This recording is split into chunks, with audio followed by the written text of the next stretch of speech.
Recently, we had one of the greatest Filipino Americans expressing concerns na nawalan daw siya ng pag-asa sa ating bansa. That she's almost giving up on her home country. And of course, naintindihan ko when it comes to our Phil-Am community, there's a lot to worry about.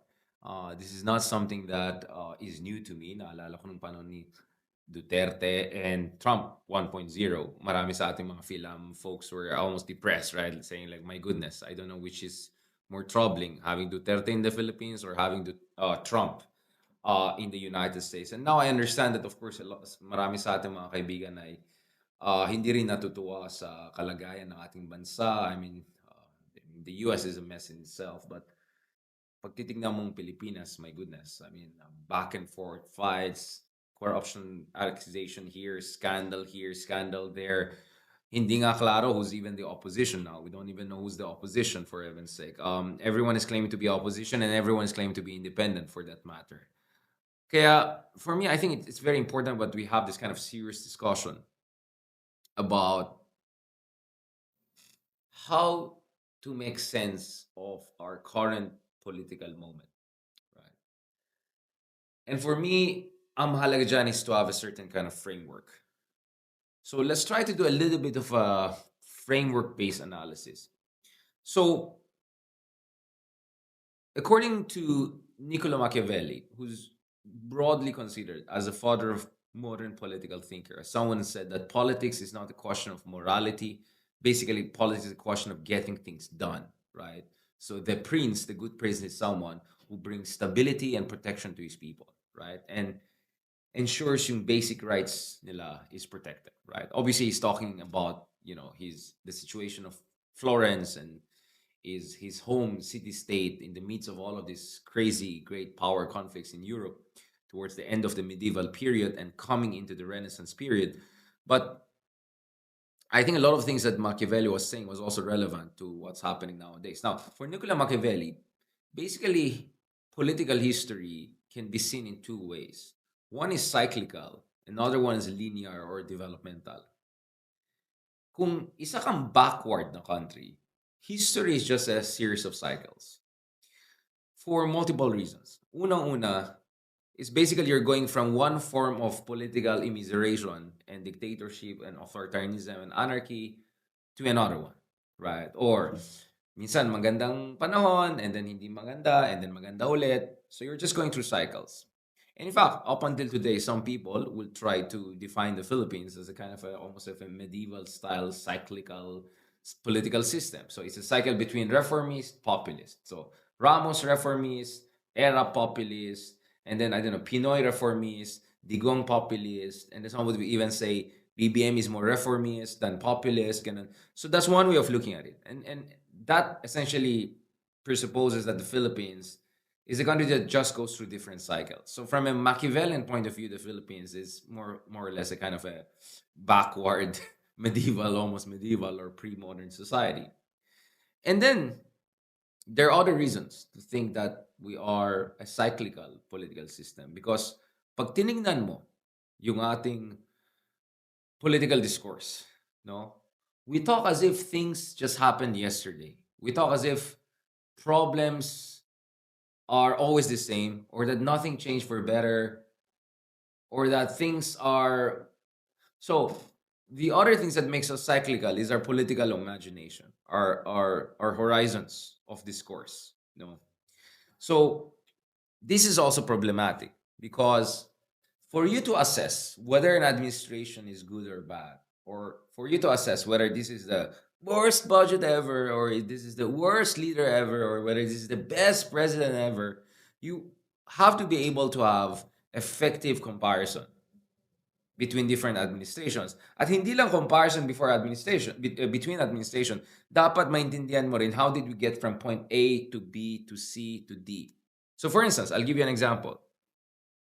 If you look at it, ngayon ang dami mga news items dun sa yung bridge na nag-collapse sa Isabela or something like that, right? And of course, sinisisi sa kasalukuyan na administration. Now, for me, you're more than free to criticize the current administration for many things, right? But let's not also forget that a lot of these projects were not built just in the past year or two. A lot of them take more than a decade to finish.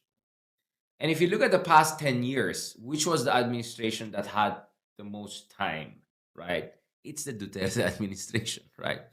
So marami sa mga projects which are coming on board right now actually were negotiated, the feasibility studies were done, the loan and the financing were put together during the Aquino administration, and then the implementation was more or less during the Duterte administration, and then a lot of them are finishing now.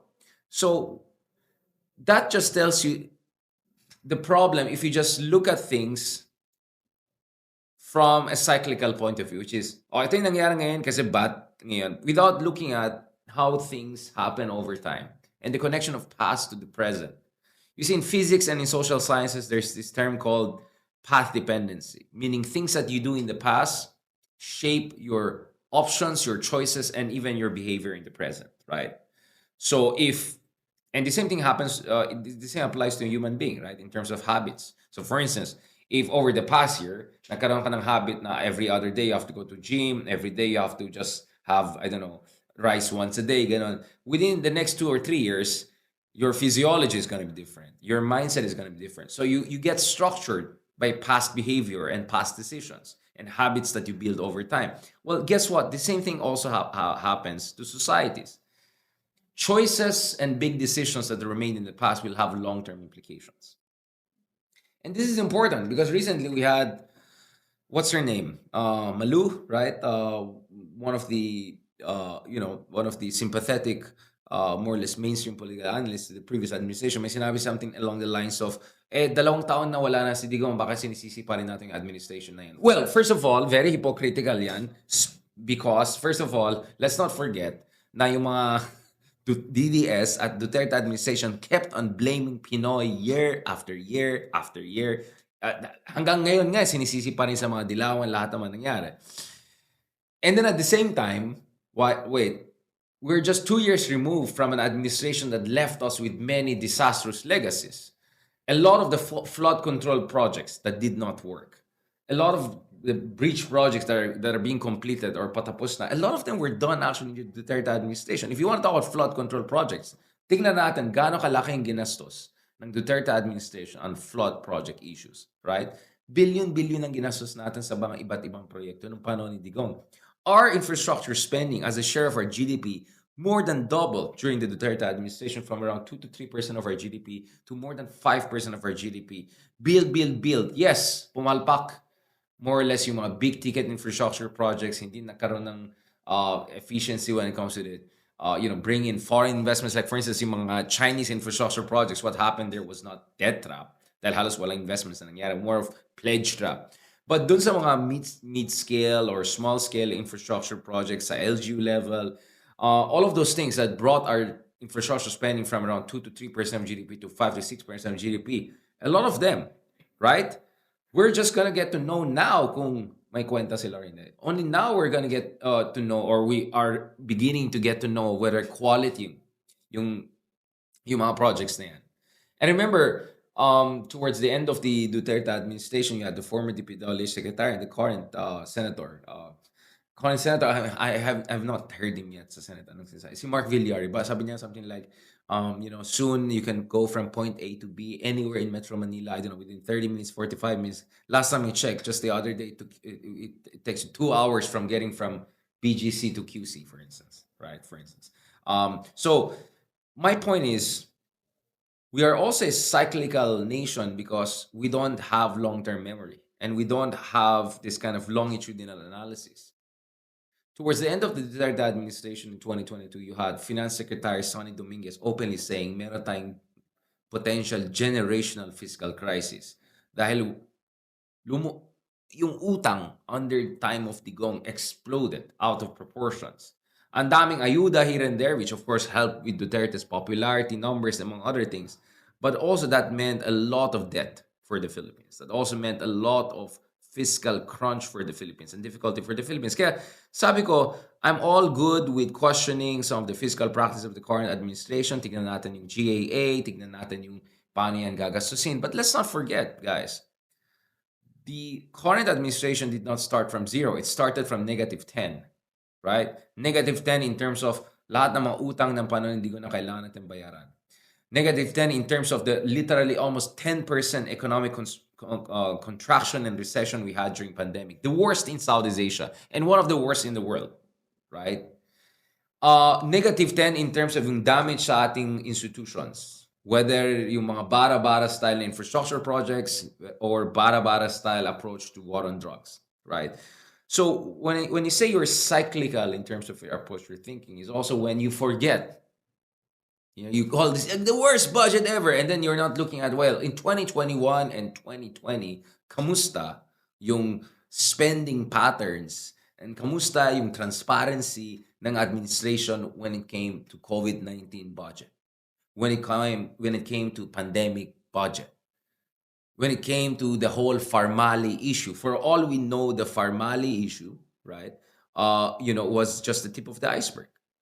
But if all you do is just to look at what's happening now and then don't put it in a longer perspective, you're not going to learn anything. And kaya nga sabi ko, you need comparative analysis. If you're going to call this the worst budget ever, okay, tell me how is it worse from what we had in 2021? Tell me how is it worse from what we had during Arroyo or during ERAP or whatnot, right? Yun. That's what I'm saying. If yung understanding mo is just look at what's immediately in front of you and attacking that, yung ganyan lang view mo, you're going to be stuck in a pre-modern cyclical political system. So our problem as a nation is this. It's 2025, but politically speaking, it's like 10:05, right? In the sense that you have first recycling of the same political dynasties coming back to power and in and out. Yung ibang dynasties nga went from lean to obese, and this is not the term I use, it's the term that Ronnie Mendoza and a couple of political economists are using. And then we're also a cyclical nation in a sense that means parang, where is your long-term memory? Where is the comparative analysis? Where is connecting the dots? Not understanding that some of the problems we have today is because of some of the things that went wrong 4 years ago. And in the same way, the reason also why Digong was in a position to double our infrastructure spending was because sobrang tipid si Aquino, si Pinoy. And Pinoy himself also built on, I'm not saying this dahil tita natin, in fairness to Arroyo administration for all of sa lahat ng mga kababalaghan and everything that happened, in fairness to the Arroyo administration, 2007, they started a series of macroeconomic reforms and fiscal reforms. So between 2007 to 2016, you had two administrations that engage in all sorts of macroeconomic stabilization policies. Kaya ang laki ng budget natin, ang lumaki yung surplus natin, yung tinatawag na fiscal space. Kaya ang sarap buhay nung time na pumasok ang Duterte administration. And then by the time natapos si Digong, zero, wala, ubus na ubus tayo sa mga surpluses, lubog pa tayo sa utang. Now, part of that, of course, to be fair, yes, we had COVID-19 pandemic, but how come we had the worst economic performance in Southeast Asia, right? How come we had one of the worst rates of deaths from COVID-19? And when it comes to Farmali and all other sorts of corruption scandals, PPE scandals, among others, ano naman ang excuse ng mga kasama natin na DDS dyan, diba? So these are the things that I'm talking about, guys. Na if you don't have that kind of comparative longitudinal analysis, you're going to be essentially stuck in this pre-modern medieval style of political discourse. So unfortunately, we have a combination of actual material conditions that are almost like medieval, same families, dynasties, but we also have, mentally speaking, discursively speaking, this cyclical method. Now, in other countries, yung mga countries na medyo umunlad-unlad, what they had was not cyclical approach to politics. What they had was a linear developmental approach. Now, obviously, there's going to be ups and downs throughout every phase of development. I can talk about Meiji restorations. I can talk about the French revolutions and I don't know, the 4 or 5 republics that came after. We can look at the evolution of America as a republic, from a republic with the slavery, with a republic with Jim Crow laws, to a republic with civil rights reforms, and to a republic which is nowadays under Trump, etc. Yes, you have ups and downs. But what we see with other countries that manage to develop and become quote-unquote first world, or even better, mature democracies, is that these were countries that actually had a linear process. These were countries where voters, and most especially leaders, could distinguish between a good legacy or a bad legacy. They could understand what are mga weaknesses na inherit nila, what are the strengths that they could inherit, and then work upon that. And of course, this is also important. You have voters who can assess, who could be fair. Sometimes the economy is bad not because the president is bad, but it's because the president inherited a bad economy. Sometimes the economy is bad is not because the president is bad, but because the president is dealing with exogenous shocks. There's a war abroad. There's a famine. There are factors that is not within his control. So a part of growing and maturing as a society, a part of having this kind of developmental trajectory, very importantly, is also to have this kind of a longitudinal analysis of politics and a comparative analysis of politics. And ako, when I assess as a kind of an amateur historian and as a political scientist, when I assess different administration, ang sa akin, the basic question is this: did you leave the country in a better place than what you inherited? And then, ano yung mga pillars na titignan natin? Rule of law, investments, economic productivity, right? Infrastructure development, and in terms of foreign policy when it comes to protecting our territorial integrity and all. So that's the question you always have to ask. Is administration X one that actually left the Philippines better than what it found it when it came into power? Or, and this is a higher level of political analysis, did administration X, Y, or Z manage to actually make the most out of the new opportunities it had to not only put the Philippines or the country on a better path once it stepped on, but to put it at the optimal path that it could put there. Kaya kailangan mo ng, and this is where political analysis is really challenging kasi hindi mo lang tinitignan yung anong nangyari across time and space. Dapat titignan mo rin yung counterfactuals. Dapat titignan mo rin yung mga missed opportunities or optimized opportunities. You also have to look at the crisis which were averted by an administration and give credit accordingly. At yun ang unfortunately problem natin nowadays because there's so much short attention span. There's so much demand for shortcut answers. There's a lot of rage and emotions and polarization. But what is lacking is that kind of longitudinal, comparative, and developmental understanding of democracy and democratic discourse in our country.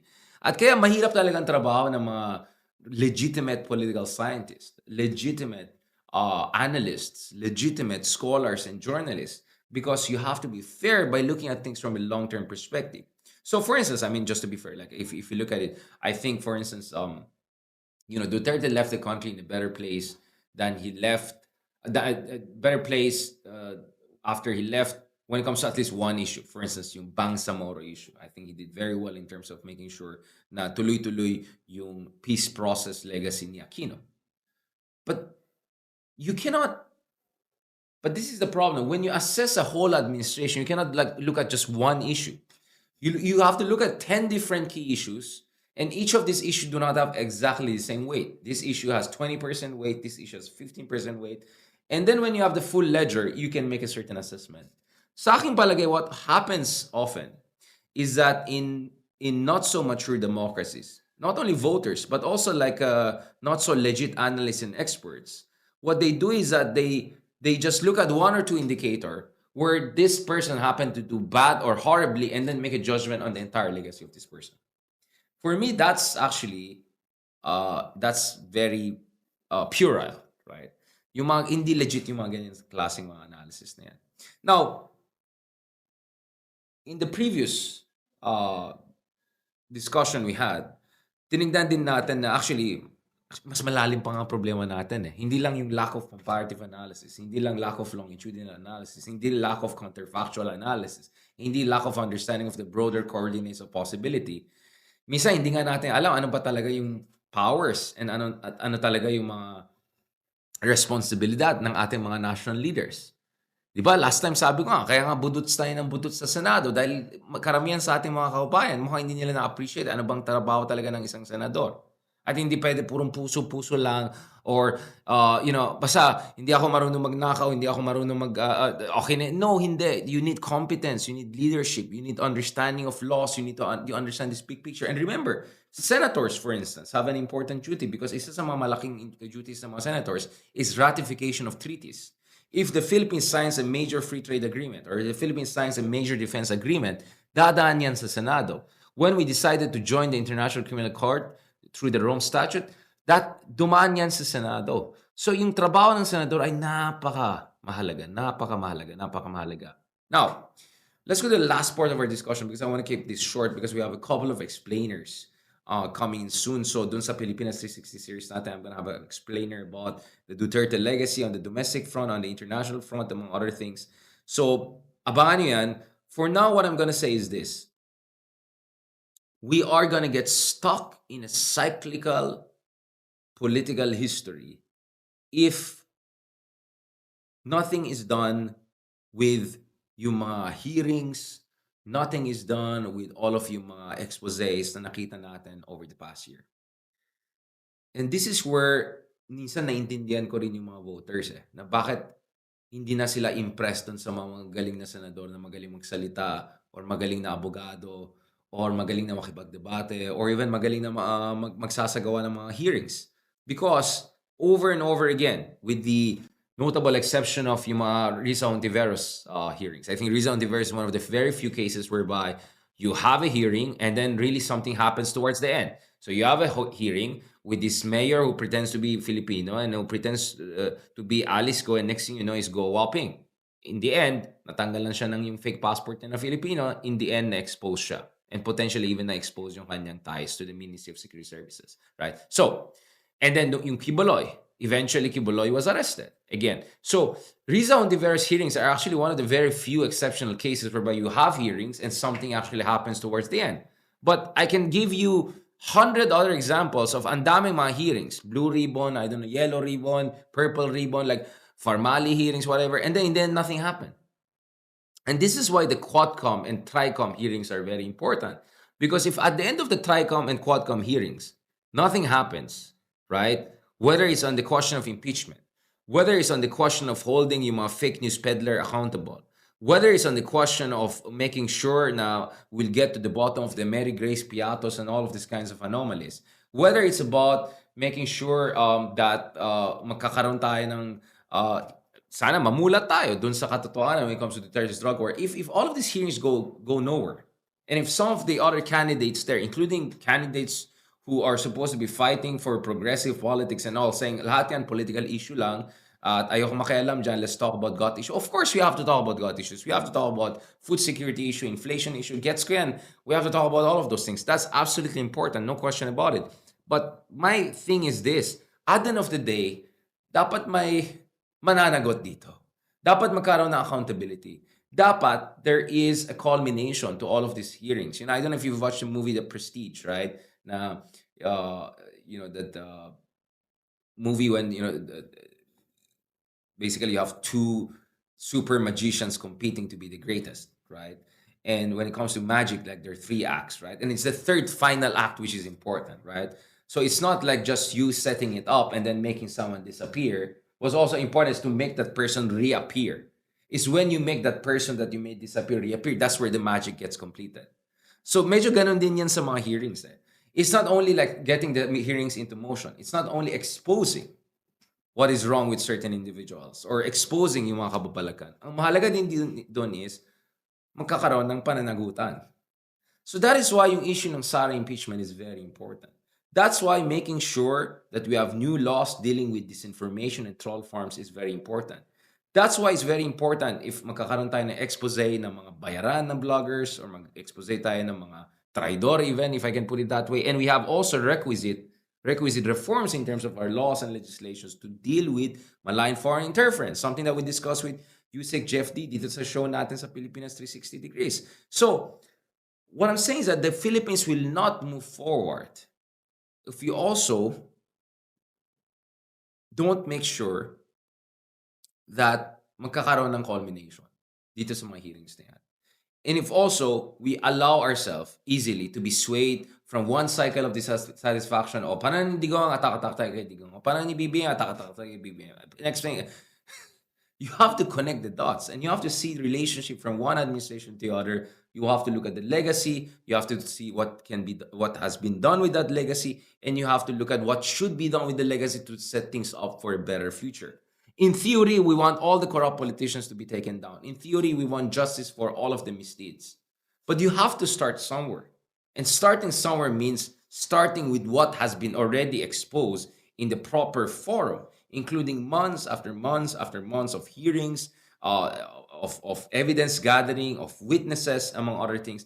And yun ang nakakainis. Yung also yung situation na meron tayong kung saan, minsan, yeah, may mga nahuhuli, minsan may mga nakukulong, ganun. Pero usually, ito yung mga ano lang, alalay lang, right? I don't want to go back to the Napoles issue and relitigate it and all, but many people would say that the Napoles, she was just a front of something bigger, right? I won't be surprised that a couple of people could get caught or brought to jail or something after the expose of Quadcom and or Tricom or whatever. But if the big fishes, the real big fishes, right? If the real culprits, if there's nothing done on that front, I think you're just gonna feed into this culture of cynicism. And I want to end on this note because saan tayo nagsimula? I started by reflecting on this idea that, ilan sa ating mga kaubayan are just giving up on our country because wala na daw pag-asa, paulit-ulit, it's just cycles, etc. Well, guess what? Cynicism is the enemy of democracy. And if we give in to cynicism, talagang good luck sa ating bansa. On one hand, things can always get worse. Things can always get worse. You have no idea, the things that opposition forces faces in other countries like, I don't know, Russia. Look at what happened to Alexei Navalny. Look at the impossible conditions Ukraine is dealing in, for instance. We can talk about horrible conditions in a lot of Middle Eastern countries. In China, barely there's any open opposition or whatsoever. So we're not in the worst place. So things can actually get worse. But aside from that, cynicism also allows us to get stuck in this cyclical form of political discourse and lack of political development. Because you're just out there just ranting about the latest thing that went bad without really putting it into perspective and understanding, ito yung ugat ng problema. Ito yung ugat ng problema na kailangan natin ng bigyan ng attention. Ito yung mga problema na kailangan natin bigyan ng solusyon dahil baka pag inayos natin yan, magkakaroon tayo ng pag-asa in the next 3 to 4 or 5 years. Kaya po napakahirap ang political analysis. Kaya po napakahirap ang national development. Because there are all of these moving parts that you have to connect. And you have to also have a kind of a national discourse, right? And a kind of a national narrative that gives hope to people that something better is possible, that the better Philippines is possible. And I'll end on this note because the whole reason we're doing all of this podcast and bumabalik ako, pabalik ako, every time dito sa mga issues na is because I just feel we're not yet fully mature. When I say we, I'm talking about even yung mga supposedly educated Filipinos, right? We're not really fully mature in terms of our political analysis. A lot of it is driven by just emotions. A lot of it is driven by partisanship. A lot of it is driven by pabida, right? But not much or not enough is being driven by etong comparative, longitudinal analysis. Because before our country can move in the right direction, we have to get the right discourse, right? As Lenin put it, right? You cannot have a proper revolution without a proper revolutionary theory. It's the same thing. You cannot have a national development trajectory if your national discourse is cyclical, it's just partisan, it's just presentist, and doesn't look at these long-term trends. And it's so easy to be cynical about the Philippines also if you're not appreciating the kind of changes and progress that we have managed to achieve against all odds. And that's why I kept on talking about the case of Rizal Ontiveros. I mean, how many people thought that in 2024, 2025, we could have a progressive social democratic senator who happens to be so effective and who's already being talked about as a future presidential ball. If you look at the 2028 race, a lot of good things could happen there. There's a lot of good chance for good and progressive candidates. If Sara gets impeached, which in itself would be completely historic, it could mean that after all, there could be some measure of justice or accountability for abuses, even when it involves the highest level officials. So a lot is at stake in the months and years to come. And if we become cynical and give up on our country as early as right now, then we're just inviting the worst. And more importantly, we're giving up on a better future for the Philippines that is waiting for us to grab it, to nurture it, and to nudge our nation towards it. On that note, thank you very much, guys. And I hope you enjoyed this latest reflection series that we had. Abangan nyo, soon we're also going to have interview with a couple of interesting people. Kasama po dyan is attorney Claire Castro, who's a fellow vlogger also on YouTube, a fellow also journalist who both of us work in ABS-CBN, although she worked way longer, I think, in ABS-CBN than me. But more importantly, of course, she's now at the forefront of pushing back against all sorts of attacks against the administration, most importantly by the Dutertes, who many believe are not really a genuine opposition, but are just bitter that they didn't get the power and influence that we're craving for. On that note, thank you very much and talk to you soon.